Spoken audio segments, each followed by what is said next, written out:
اور اس طرح کے معاملات میں ملوث ہونے سے انسان کی دنیا اور آخرت دونوں تباہ ہو جاتے ہیں۔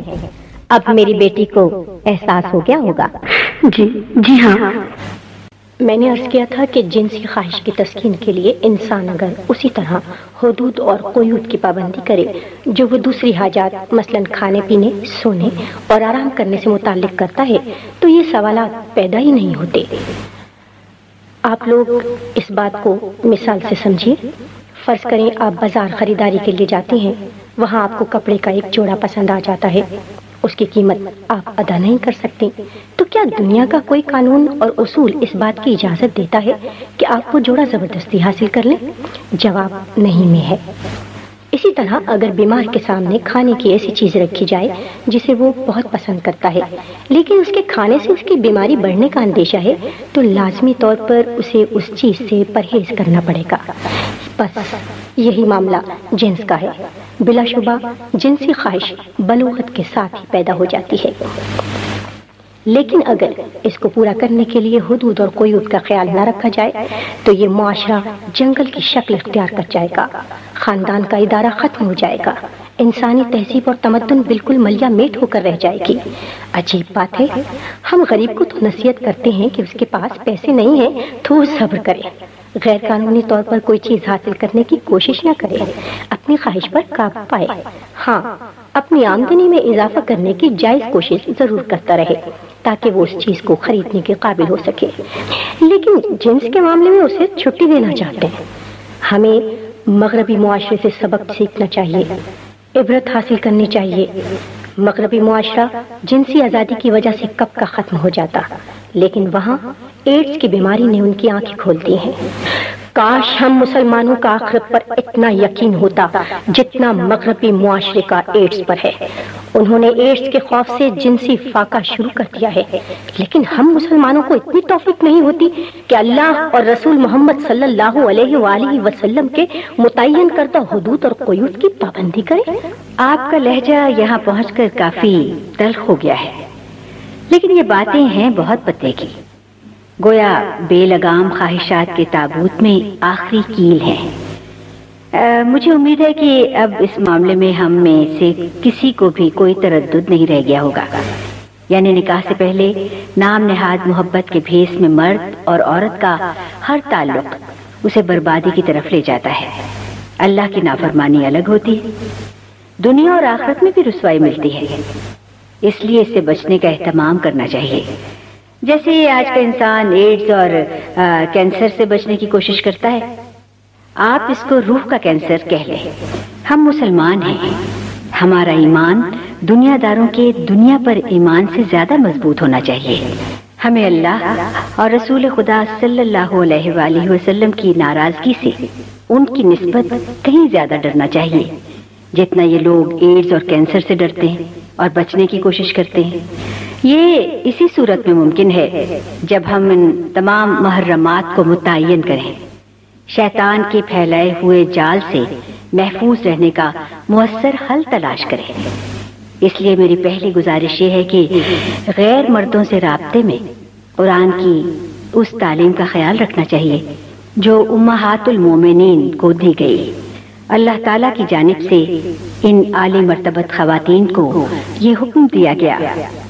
سورۃ احزاب میں اللہ تعالیٰ فرماتے ہیں، کسی سے نرم آواز میں بات نہ کرو ورنہ جس شخص کے دل میں مرض ہے وہ کوئی امید لگا بیٹھے گا۔ اب قرآن کے اس حکم کا یہ مطلب ہرگز نہیں کہ خواتین مردوں سے غیر شائستہ اور غیر مہذب طریقے سے گفتگو کریں۔ قرآن کا منشا صرف یہ ہے کہ عورت کی آواز میں غیر ضروری نرمی نہیں ہونی چاہیے کہ مخاطب کسی فضول بات کا حوصلہ پا سکے، اس لیے کہ گفتگو ہی وہ دروازہ ہے جس سے ہر طرح کے معاملات کا آغاز ہوتا ہے۔ اگر اس دروازے پر شرم و حیا، وقار اور خدا خوفی کا تالا لگا ہوگا تو کسی کو اندر آنے کی جرت نہیں ہوگی۔ بہت خوب، بات بالکل واضح ہو گئی۔ اس سلسلے میں دوسری اہم بات یہ ہے کہ ہمیں صرف خاندان اور معاشرے کا ہی خیال نہیں رکھنا چاہیے بلکہ ہمارے دل میں سب سے زیادہ خوف اللہ کا ہونا چاہیے۔ اللہ کا خوف ہرگز کوئی نفسیاتی بیماری نہیں، بلکہ اللہ والوں کا معروف مقولہ ہے کہ اللہ کا خوف عقل مندی کی معراج ہے۔ اس لیے رابطہ ٹیلی فون سے ہو یا فیکس سے، خط سے ہو یا ای میل سے، ہمیں اس غلط فہمی میں مبتلا نہیں ہونا چاہیے کہ ہمیں کوئی نہیں دیکھ رہا۔ اگر ہمارا یہی گمان ہے تو پھر صاف ظاہر ہے کہ اللہ تعالیٰ کے فرامین پر ہمارا کوئی ایمان نہیں۔ جیسا کہ اللہ تعالیٰ سورہ طہ کی آیت نمبر 5 میں فرماتے ہیں، یعلم السر واخفی، یعنی وہ چھپے بھید اور نہایت پوشیدہ بات سبھی کو جانتا ہے۔ اور اسی طرح سورہ الاعلیٰ کی آیت نمبر 5 میں فرماتے ہیں، انہ یعلم الجہر وما یخفی، یعنی وہ اعلانیہ بات کو بھی جانتا ہے اور پوشیدہ کو بھی۔ اور سورہ قاف کی آیت نمبر 16 میں فرماتے ہیں، وَلَقَدْ خَلَقْنَا الْإِنسَانَ وَنَعْلَمُ مَا تُوَسْوِسُ بِهِ نَفْسُهُ وَنَحْنُ أَقْرَبُ إِلَيْهِ مِنْ حَبْلِ الْوَرِيدِ، اور ہم ہی نے انسان کو پیدا کیا اور جو خیالات اس کے دل میں گردش کرتے ہیں ہم انہیں جانتے ہیں اور ہم اس کی رگ جاں سے بھی زیادہ قریب ہیں۔ اب دیکھیے، گھر والوں سے چھپ کر غیر مرد سے رابطہ کرنے والی عورت بھی کتنی عجیب ہے۔ وہ لوگوں سے تو حیا اور شرم کرتی ہے، لیکن اللہ سے اسے کوئی شرم یا حیا محسوس نہیں ہوتی، حالانکہ اللہ کا حق سب سے زیادہ ہے۔ گناہ کرنے میں سب سے زیادہ شرم بھی انسان کو اللہ تعالیٰ ہی سے کرنی چاہیے۔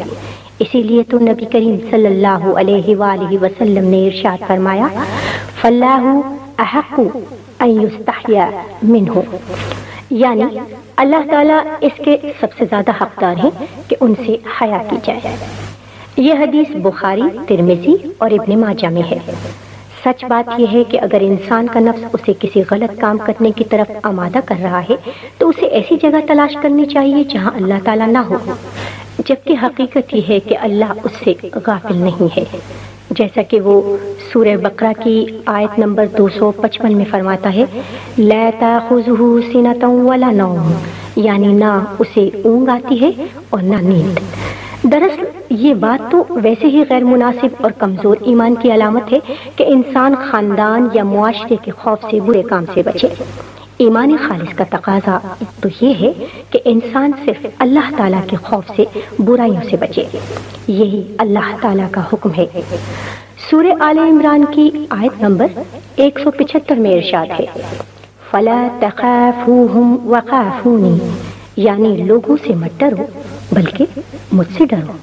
اور جو شخص صرف لوگوں کے خوف سے برائیوں سے بچتا ہے اسے بہت جلد شیطان یہ یقین دلا دیتا ہے کہ اس وقت اسے کوئی نہیں دیکھ رہا، اور جو شخص اللہ تعالیٰ کو اپنا آقا اور نگران سمجھتا ہے اس سے کبھی یہ غلطی سرزد نہیں ہو سکتی کہ اس وقت وہ پروردگار کائنات کی نگرانی میں نہیں ہے۔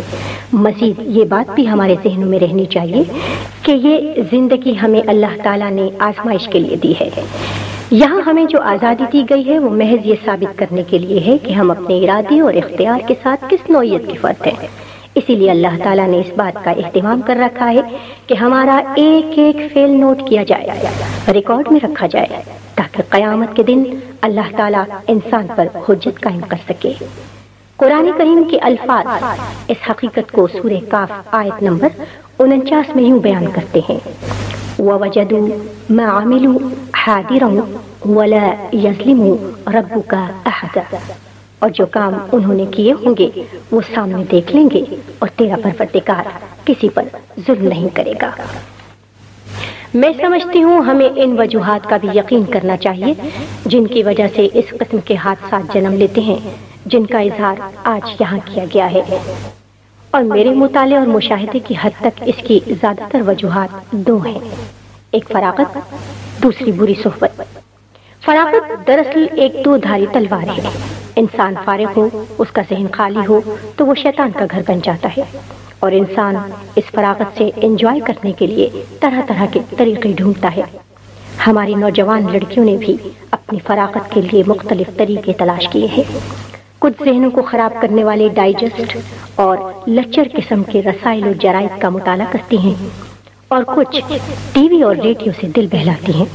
کچھ فیشن کے نت نئے طریقے اپنانے اور بازاروں کا سروے کرنے کو زندگی سمجھے ہوئے ہیں، اور کچھ حسب توفیق بیک وقت تمام مشاغل کو اپنائے ہوئے ہوتی ہیں۔ ان تمام مشاغل کو اختیار کرنے سے ان کا ذہن مردوں کو مسحور کرنے اور ان سے مسحور ہونے پر مذکور ہو جاتا ہے۔ ظاہر ہے جب وہ ایسی کہانیاں پڑھتی ہیں، ایسی فلمیں دیکھتی ہیں جن میں لڑکے لڑکیاں ماں باپ سے چھپ کر محبت کرتے نظر آتے ہیں، ایسی خواتین کے انٹرویوز اور تصاویر دیکھتی ہیں اور پڑھتی ہیں جن کا مقصد صرف اور صرف اپنے حسن کی نمائش کر کے دوسروں کو متوجہ کرنا ہوتا ہے، تو پھر ان کے تباہ کن اثرات سے بچنا کیسے ممکن ہے؟ اب رہی دوسری چیز، وہ ہے بری صحبت۔ رسول اللہ صلی اللہ علیہ وآلہ وسلم کا فرمان ہے، المرء علی دین خلیلہ فلینظر احدکم من یخالل، یعنی انسان اپنے دوست کے دین پر ہوتا ہے، لہذا ہر شخص کو یہ دیکھنا چاہیے کہ وہ کیسے شخص کو دوست بنا رہا ہے۔ چنانچہ میرے مشاہدے میں یہ بات آئی ہے کہ اگر لڑکی کی سہیلیاں بے دین، فیشن پرست اور ان لغویات کی عادی ہوں جن کا ذکر میں پہلے کر چکی ہوں، تو ان کی گفتگو کا موضوع اور مشترکہ مشاغل انہیں رسوائی کے دھانے پر پہنچا کر چھوڑتے ہیں۔ ان سہیلیوں کی مدد سے نت نئے اور شکاری قسم کے مردوں سے رابطہ ممکن ہو جاتا ہے۔ والدین یہ خیال کرتے ہیں کہ ان کی بیٹی سہیلی کے گھر گئی ہے، لیکن انہیں علم نہیں ہوتا کہ اس آڑ میں کیا کچھ ہو رہا ہے۔ اس لیے اگر ہماری نوجوان نسل اپنی فراغت اور صحبت یعنی سہیلیوں کو اختیار کرنے میں عقل مندی کا مظاہرہ کرے تو یہی خرابیاں خوبیوں میں بدل جائیں۔ فراغت کے لمحات کو دین سیکھنے، علم بڑھانے، انسانی اقدار کو فروغ دینے والی کتب کا مطالعہ کرنے میں گزارا جائے اور سہیلیوں کے انتخاب میں کردار اور دین کو پیش نظر رکھا جائے تو پھر انسان پر شیطان کے حملہ آور ہونے کے امکانات بہت کم ہو جاتے ہیں۔ میں اس بات کو اللہ اور اس کے رسول صلی اللہ علیہ وآلہ وسلم کی بات سے یوں مکمل کرتی ہوں کہ نماز کو اگر صحیح روح کے ساتھ ادا کیا جائے، یعنی انسان اللہ تعالیٰ کے حضور کھڑا ہو کر محض تلاوت کرنے کی بجائے دل کی گہرائی سے اللہ تعالیٰ سے مخاطب ہو، تو پھر کائنات کا پروردگار خود اس کی حفاظت کرتا ہے۔ یہ نماز ہی ہے جس کے متعلق سورہ عنکبوت کی آیت نمبر 45 میں فرمایا گیا ہے، ان الصلاۃ تنہی عن الفحشاء والمنکر، بے شک نماز انسان کو ہر قسم کی بے حیائی اور خلاف شرع کام سے روکتی ہے۔ اسی لیے جب نماز کا وقت ہوتا تھا تو اللہ تعالیٰ کے رسول محمد صلی اللہ علیہ وآلہ وسلم بلال رضی اللہ تعالیٰ عنہ کو اذان دینے کا حکم ان الفاظ میں فرماتے تھے، قم یا بلال ارحنا بالصلاۃ، اے بلال اٹھو، ہمیں نماز سے راحت پہنچاؤ۔ پھر جب زندگی میں کوئی مسئلہ، کوئی تکلیف، کوئی رنج پہنچے تو نماز ہی کے ذریعے اللہ سے مدد طلب کی جائے، کیونکہ خود اللہ کے رسول محمد صلی اللہ علیہ وآلہ وسلم اور ان کے صحابہ کرام رضی اللہ تعالی عنہم کو اللہ نے یہی حکم دیا، یا ایھا الذین آمنوا استعینوا بالصبر والصلاۃ ان اللہ مع الصابرین، اے ایمان والو صبر اور نماز کے ساتھ اللہ کی مدد طلب کرو، بے شک اللہ صبر کرنے والوں کے ساتھ ہے۔ بالکل ٹھیک۔ ہم خواتین کو یہ نہیں بھولنا چاہیے کہ ہماری ساری اہمیت اور قدر ہمارے والدین اور شوہروں کی وجہ سے ہے۔ جو خواتین اپنے ماں باپ سے بے نیاز ہو کر فیصلے کرنا چاہتی ہیں، انہیں پورے معاشرے کی مخالفت مول لینا پڑتی ہے۔ کچھ ناعاقبت اندیش لوگ اگر اس موقع پر اخبارات اور عدالتوں کے ذریعے ایسی لڑکیوں کی حمایت کرتے ہیں تو اس حقیقت کو بھول جاتے ہیں کہ معاشرے کے عرف کے خلاف کچھ نہیں ہو سکتا۔ ہمارے معاشرے میں خاندان کو بنیادی اہمیت حاصل ہے، اس سے الگ ہو کر خوشگوار زندگی کا تصور بھی ممکن نہیں۔ ہماری اور اس طرح کی دوسری ان گنت مثالیں آپ کے سامنے ہیں۔ میرا خیال ہے اب ذرا چائے کا ایک دور اور چل جائے، اس موضوع پر گفتگو سیر حاصل ہو گئی ہے، اور فائزہ بیٹی کے ذہن میں بھی اب کوئی ایسی ویسی بات نہیں رہ گئی ہوگی، کیوں فائزہ؟ بجا فرمایا آپ نے، میں آپ سب کی تہ دل سے شکر گزار ہوں۔ آپ کی گفتگو نے میری آنکھیں کھول دی ہیں۔ چائے حاضر ہے۔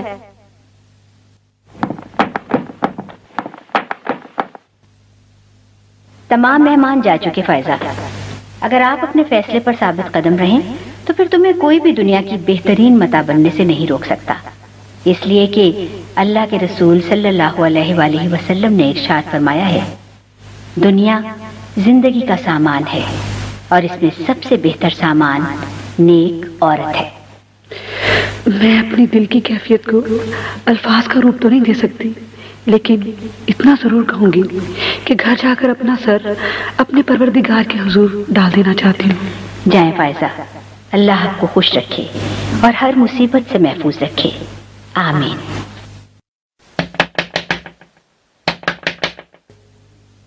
وہ مس صاحبہ، آپ اور ہمارے گھر آئیے آئیے، آپ کو دیکھ کے حیرت بھی ہو رہی ہے اور خوشی بھی۔ اچھا، میں آپ کی والدہ سے ملنے کے لیے آئی ہوں۔ آئیے آئیے، تشریف لائیے، میں امی کو بلاتی ہوں۔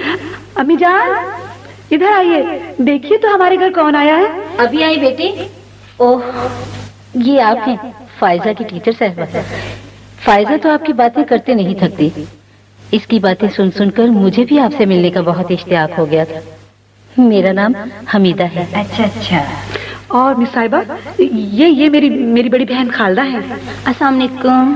وعلیکم السلام، آپ دونوں سے مل کر بہت خوشی ہوئی۔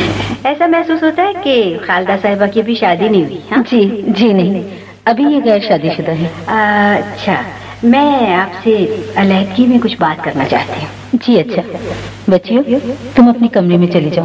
جی اچھا۔ جی اب فرمائیں۔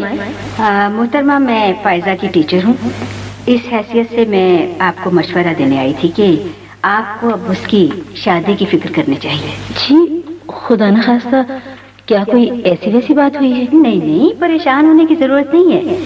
آپ کی بچی ماشاءاللہ بہت نیک اور سمجھدار ہے، میں تو اس کے ساتھ خاص تعلق کی بنا پر آپ کو یہ مشورہ دینے آئی ہوں اور آپ کی توجہ شریعت کے اس حکم کی طرف دلانا چاہتی ہوں کہ والدین کو اولاد کی شادی اس کی بلوغت کے بعد جس قدر جلد ممکن ہو کر دینی چاہیے۔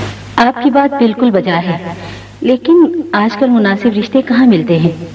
ان کے والد صاحب نے اپنے دوستوں سے بھی کہہ رکھا ہے اور میں آپ کی شکر گزار ہوں، آپ نے فائزہ کو اپنی بیٹی سمجھتے ہوئے دلچسپی لی۔ آپ کے علم میں کوئی مناسب رشتہ ہے تو ضرور بتائیں۔ اب اگر یہ آپ خیال کر رہی ہیں کہ میں فائزہ کے لیے کوئی رشتہ لائی ہوں تو یہ بات نہیں ہے۔ ہاں، اگر بتا دیں کہ آپ کس قسم کا رشتہ چاہتی ہیں تو شاید میں آپ کے سلسلے میں کوئی مدد کر سکوں۔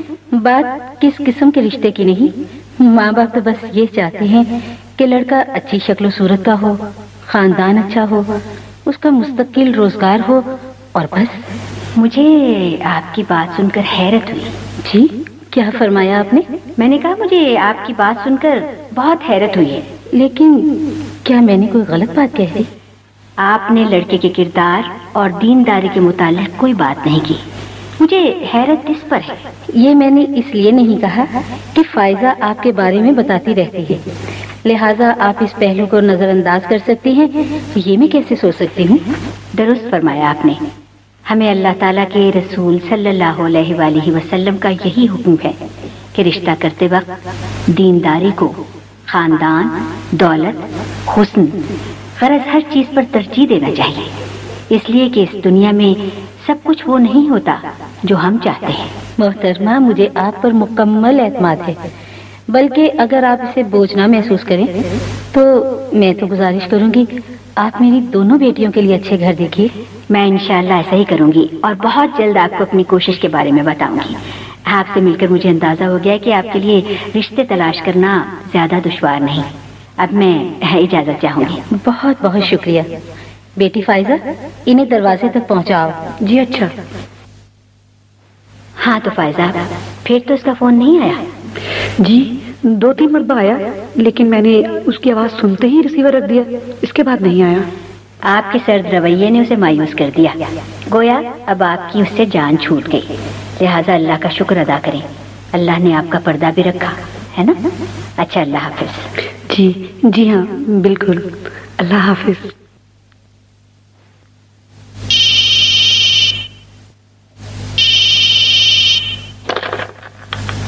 ہیلو، حمیدہ بات کر رہی ہوں۔ السلام علیکم۔ وعلیکم السلام، اور یہ میں ہوں فائزہ کی ٹیچر۔ اوہ، آپ کیسے مزاج ہیں؟ اللہ کا شکر ہے، میں نے 2 گھرانے دیکھے ہیں، میرے شوہر کے جاننے والے ہیں، اگرچہ زیادہ مالدار نہیں ہیں لیکن باکردار ہیں، دیندار ہیں۔ اگر آپ اجازت دیں تو آپ لوگوں کو ان سے ملوا دیتی ہوں، ان سے بات کر چکی ہوں میں۔ ہاں، دونوں گھرانے آپ کے یہاں رشتہ کرنے کے لیے تیار ہیں۔ ملاقات کے بعد آپ تینوں گھرانوں کو زیادہ بہتر اندازہ ہو جائے گا، لیکن دونوں گھرانے بیجا رسموں اور فضول خرچیوں کے قائل نہیں ہیں۔ جو کچھ کریں گے اسلام کے دائرے میں رہ کے کریں گے۔ اس سے اچھی بات اور کیا ہو سکتی ہے؟ نمود و نمائش میں کیا رکھا ہے؟ ہمیں بھی آپ کے تجویز کردہ رشتے انشاءاللہ پسند آئیں گے۔ میں چاہتی ہوں آپ نکاح سے پہلے کسی روز دونوں بہنوں کو تھوڑی دیر کے لیے میرے ہاں بھیج دیں، میں انہیں چند نصیحتیں کروں گی۔ جی اچھا، 1-2 روز تک یہ آپ کے پاس حاضر ہو جائیں گے۔ آپ کا یہ عظیم احسان ہمیں ہمیشہ یاد رہے گا۔ نہیں، ایسی کوئی بات نہیں، یہ تو میرا فرض تھا۔ السلام علیکم۔ وعلیکم السلام۔ وعلیکم السلام۔ آہا، فائزہ اور خالد آئے بھائی آئے، بہت خوش ہوئی آپ دونوں کو دیکھ کر۔ سنائیں کیسا رہا تینوں گھرانوں کی ملاقات کا نتیجہ؟ جی وہ بس تمام معاملات طے پا چکے ہیں، تاریخ بھی طے ہو گئی ہے۔ اللہ کا شکر ہے، بہت ہی خوشی ہوئی یہ سن کر۔ اچھا بچیوں، اب چند باتیں میری طرف سے۔ یہ دنیا اللہ تعالیٰ نے ہمیں آزمائش کے لیے دی ہے، معاملہ شادی کا ہو یا کوئی اور، یہاں آئیڈیل کا ملنا محال ہے۔ اگر ایک لڑکی کو آئیڈیل شوہر اور ایک شوہر کو آئیڈیل بیوی مل گئی تو زندگی کی آزمائش ہونے کے معنی ہی ختم ہو جائیں گے۔ اللہ تعالیٰ کو ہر پہلو سے انسان کی آزمائش مقصود ہے، اور اس کی معاشرتی اور ازدواجی آزمائش تبھی ہوتی ہے جب اس معاملے میں بھی اسے ضبط، برداشت اور توازن کا مظاہرہ کرنا پڑے۔ اللہ تعالیٰ سورہ بقرہ کی آیت 185 میں فرماتے ہیں، میاں بیوی ایک دوسرے کا لباس ہے۔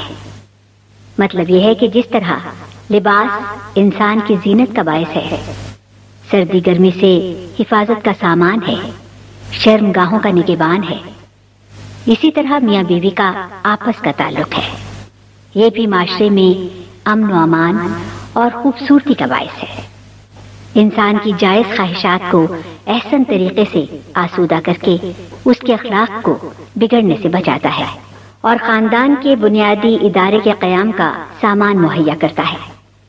قرآن مجید میں سورہ نساء کی آیت 34 میں اللہ تعالیٰ نے فرمایا ہے کہ مرد عورتوں پر قوام ہے، اس بنا پر کہ اللہ تعالیٰ نے ان میں سے ایک کو دوسرے پر فضیلت دی ہے، اور اس بنا پر کہ مرد اپنے مال خرچ کرتے ہیں، بس جو عورتیں صالح ہیں وہ اطاعت شار ہوتی ہیں، اور مردوں کی عدم موجودگی میں اللہ کی حفاظت و نگرانی میں ان کے حقوق کی امین ہوتی ہیں۔ بچوں، یہاں شاید آپ کو قوام کا مطلب سمجھ میں نہ آیا ہو، اس سے گھر کا سربراہ مراد ہے۔ جس طرح ہر ملک کا کوئی سربراہ ہوتا ہے، اسی طرح گھر کی چھوٹی سی مملکت کا سربراہ اسلام نے مرد کو مقرر کیا ہے، اور کسی ملک کا نظم و نسق اسی وقت برقرار رہ سکتا ہے جب اس کے عوام اپنے حکمران کی فرما برداری کرے، اور اگر کبھی انہیں کوئی شکایت پیدا ہو تو قاعدے قانون کے تحت اس کے ازالے کی کوشش کرے۔ بیٹا، اگر وہ قانون کو ہاتھ میں لے لیں گے تو معاشرے کا امن تباہ ہو جائے گا۔ بالکل اسی طرح اگر گھر کی ریاست میں بیویاں شوہروں کی وفادار اور وفا شیار بن کر رہیں گی تو گھر کی فضا محبت کا گہوارہ بن جائے گی، اور خدا نخواستہ کبھی معاملہ بگڑے، یعنی ایک دوسرے سے شکوہ شکایت پیدا ہو جائے تو شریعت کے سمجھائے ہوئے طریقے سے اسے حل کیا جائے۔ یہ طریقہ اختیار کرنے سے میاں بیوی کی ناراضیاں حیرت انگیز طور پر محبت کو فروغ دینے کا باعث بنے گی۔ اور بیٹا، یہ میں ذاتی تجربے اور مشاہدے کی بنا پر کہہ رہی ہوں۔ رخصت سے پہلے میں آپ دونوں کو ایک کتاب بطور تحفہ دیتی ہوں۔ اس کتاب کا مطالعہ ازدواجی زندگی کو خوشگوار بنانے میں بہت معاون ثابت ہوگا، انشاءاللہ۔ انشاءاللہ۔ بہت بہت شکریہ مس صاحبہ۔ تمہارا بھی بہت شکریہ۔ اچھا بیٹا، اللہ حافظ۔ اللہ حافظ۔ سامعین محترم، بہنوں کے لیے تحفہ آپ نے سنی۔ آپ کے لیے یہ سی ڈی دارالسلام اسٹوڈیو نے خاص طور پر تیار کی ہے۔ دارالسلام اسٹوڈیو سے اس وقت تک بے شمار کیسٹس اور سیڈیز ریلیز ہو چکی ہیں، جن میں چند ایک یہ ہیں: حسن یوسف، اپنے نام سے بھی زیادہ خوبصورت اور پیاری کہانی، جسے قرآن مجید نے بھی احسن القصص قرار دیا ہے۔ مومن کا ہتھیار، روزمرہ کی دعاؤں کی کیسٹ اور سی ڈی، جس میں واضح کیا گیا ہے کہ اللہ تعالیٰ سے دعائیں کیوں، کب اور کیسے مانگی جائیں۔ میں لوٹ کر آؤں گا، عیسیٰ علیہ السلام کی زندگی کے حالات و واقعات، عیسائیت کی اصل تصویر، بنیادی عقائد اور عقیدہ تثلیث پہلی بار کیسٹ اور سی ڈی میں۔ آپ کے لیے یہ کیسٹس اور سی ڈیز پیش کر رہے ہیں محمد طارق شاہد اور حبیب کبریا۔ دارالسلام اسٹوڈیو دارالسلام کا ایک حصہ ہے۔ دارالسلام کتاب و سنت کی اشاعت کا عالمی ادارہ ہے۔ دارالسلام کا ہیڈ آفس سعودی عرب کے دارالحکومت ریاض میں ہے، جس کے مینیجنگ ڈائریکٹر جناب عبد المالک مجاہد ہیں۔ دارالسلام کا دنیا کے 25 ملکوں میں نیٹ ورک ہے۔ پاکستان میں اس کا پتہ نوٹ کریں: دارالسلام اسٹوڈیو 50 لوور مال نزد ایم اے او کالج لاہور۔ فون نمبرز 724-0024 اور 723-2400، فیکس 735-4072۔ اللہ حافظ۔